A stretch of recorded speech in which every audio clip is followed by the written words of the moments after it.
इस सेशन में हम लोग पढ़ेंगे कि सीरियलाइजेबल स्केड्यूल्स क्या होते हैं। ओके, तो कहता है let S1 is a concurrent schedule. Okay, कहता है and there exist some serial schedule S2 which is logically equivalent to S1। Okay, यहां पर जो ये वर्डिंग है लॉजिकली इक्विवेलेंट, ओके, ये लॉजिकली इक्विवेलेंट क्या है ये देखना पड़ेगा। ओके, क्योंकि हमने एक ये चेक कर लिया है, मींस ये हमें पता है कि इक्विवेलेंट स्केड्यूल्स क्या होते हैं। ओके, तो इक्विवेलेंट स्केड्यूल्स को ही हम बोलते थे रिजल्ट इक्विवेलेंट स्केड्यूल्स। ओके, इसी तरीके से एक होता है कॉन्फ्लिक्ट इक्विवेलेंट स्केड्यूल्स और एक होता है व्यू इक्विवेलेंट स्केड्यूल्स। ओके, तो जब यहां पर बोल रहा है which is logically equivalent to S1 और S1 क्या है, S1 है कॉन्करेंट स्केड्यूल्स और S2 क्या है, एक सीरियल स्केड्यूल। जैसा कि आप जानते हो कि जो सीरियल स्केड्यूल्स हैं वो हमेशा कंसिस्टेंट रिजल्ट प्रोवाइड करते हैं, मींस डेटाबेस को हमेशा कंसिस्टेंट स्टेट में रखेंगे, करेक्ट आउटपुट प्रोड्यूस करते हैं। ओके, तो अब हमें क्या चेक करना है, एक स्केड्यूल हमको S1 गिवन है, ओके, और जो S1 है वो कॉन्करेंट स्केड्यूल है और हमको सीरियल स्केड्यूल्स गिवन है। अगर S1 जितने भी सीरियल स्केड्यूल्स गिवन हैं उनके किसी के भी लॉजिकली इक्विवेलेंट है, ओके, तो इसका मतलब S1 क्या है, S1 सीरियलाइजेबल स्केड्यूल है। सवाल है लॉजिकली इक्विवेलेंट क्या क्या होंगे, तो एक है रिजल्ट इक्विवेलेंट स्केड्यूल्स, दूसरा है कॉन्फ्लिक्ट इक्विवेलेंट स्केड्यूल्स, तीसरा है व्यू इक्विवेलेंट स्केड्यूल्स। ओके, तो अभी हमने कॉन्फ्लिक्ट इक्विवेलेंट या व्यू इक्विवेलेंट नहीं पढ़ा है, रिजल्ट इक्विवेलेंट पढ़ा है, वो चेक करते हैं। ओके, और वो ही काफी होगा अभी फिलहाल के लिए। ओके, तो देखते हैं यहां पर एक कॉन्करेंट स्केड्यूल S1 गिवन है। लेट जो डेटाबेस में A की वैल्यू है इनिशियली वो 1000 है और B की जो वैल्यू है वो 500 है। यहां पर A ने कितना पढ़ा 1000, 100 माइनस किया और लिख दिया इसको 900। यही 900 किसको पढ़ने को मिला, RA को। 50 ऐड कर दिया और यहां पर डेटाबेस में फाइनल अपडेट कितने की कर दी 950 की। ये फाइनल अपडेट है ऑन A।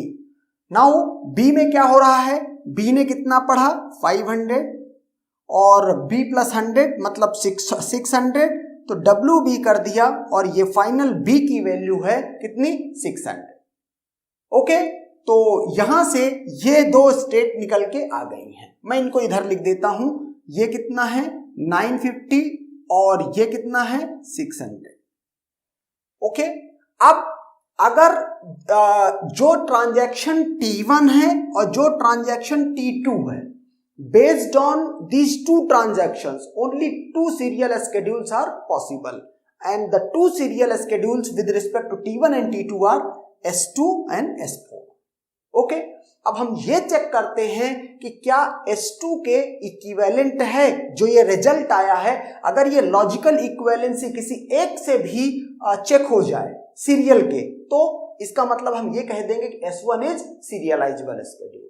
तो देखते हैं भाई यहां पर A की वैल्यू कितनी है, ये है 1000, इसमें से 100 माइनस हुआ और इसको लिख कितना दिया 900। RB कितना है 500, इसमें 100 ऐड कर दिया, ये कितना हो गया 600। तो B की वैल्यू फाइनल है ये 600, तो ये तो मैच कर रही है। ओके, A की वैल्यू देख लेते हैं, A की वैल्यू कितनी थी, A की वैल्यू यहां से अभी अपडेट हुई है ये 900, तो ये 900 यहां आई 950 और फुल एंड फाइनल 950, तो ये भी मैच कर रही है। Means S1 and S2, S1 and S2 means यहां पर क्या बोला जाएगा कि S1 is logically S2 is logically equivalent to S1। Okay, या इस तरह से अगर आपको नहीं बोलना है तब भी कुछ करने की जरूरत नहीं है। सिंपली क्या है, S1 का रिजल्ट जो है वो किसी सीरियल स्केड्यूल के रिजल्ट के जैसा है, सेम है। एंड देयरफॉर S1 इज क्या, सीरियलाइजेबल स्केड्यूल। ओके, नाउ एक स्केड्यूल हमको और गिवन है S3 स्केड्यूल को देखें अगर यहां पर, तो A की वैल्यू कितनी है 1000। ओके, A की वैल्यू 1000 है। अच्छा, इसमें ये थोड़ा सा करेक्ट आउटपुट नहीं प्रोड्यूस करेगा ये, और इसके लिए हमें क्या करना पड़ेगा, हमें दोनों का एरिया अलग लेना पड़ेगा। दोनों का एरिया मतलब दो ट्रांजैक्शन है, लेट इस ऊपर इस वाले बॉक्स में T1 है और ये नीचे के बॉक्स में ये T2 का एरिया है रैम में, मेन मेमोरी में। ओके, तो मैं इसकी बात करता हूं, ये 1000 ये गया, A equal to A minus 100, मतलब इसकी वैल्यू कंप्यूट करके 900 कर दी, लेकिन लिखी नहीं है।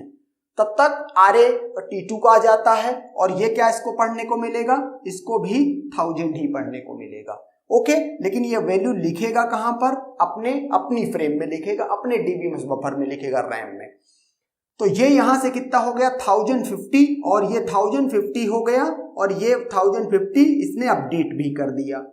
ओके, अब देखना यहां पर ये 1050 अपडेट कर दिया, इसके बाद T1 की इंस्ट्रक्शन का नंबर आ जाता है, और ये क्या लिख देता है इसको, ये T1 ने इसको क्या अपडेट किया था 900, तो ये T1 की 900 अपनी वैल्यू लिखेगा।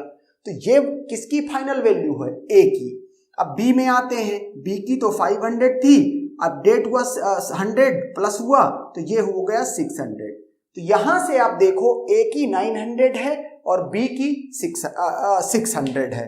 एक बात आप देखिए, अगर सीरियल स्केड्यूल S2 की वैल्यू A के लिए 950 है और B के लिए 600 है, इसका मतलब S4 में भी एग्जैक्टली यही वैल्यू होंगी A और B की, because we know the concept that the serial schedules will always produce the correct output। और इसका मतलब ये है कि ये जो 900 है ये वैल्यू करेक्ट नहीं है। ओके, अब जब ये स्केड्यूल ही करेक्ट नहीं है तो फिर S2 या S3 S4 के इक्विवेलेंट, लॉजिकली इक्विवेलेंट ये कभी हो ही नहीं सकता। एंड देयरफॉर क्या कहेंगे, देयरफॉर कहेंगे S3 क्या है, नॉट सीरियलाइजेबल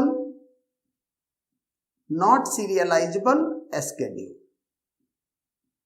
ओके, तो ये कॉन्सेप्ट है सीरियलाइजेबल स्केड्यूल्स का, एंड दैट्स डन।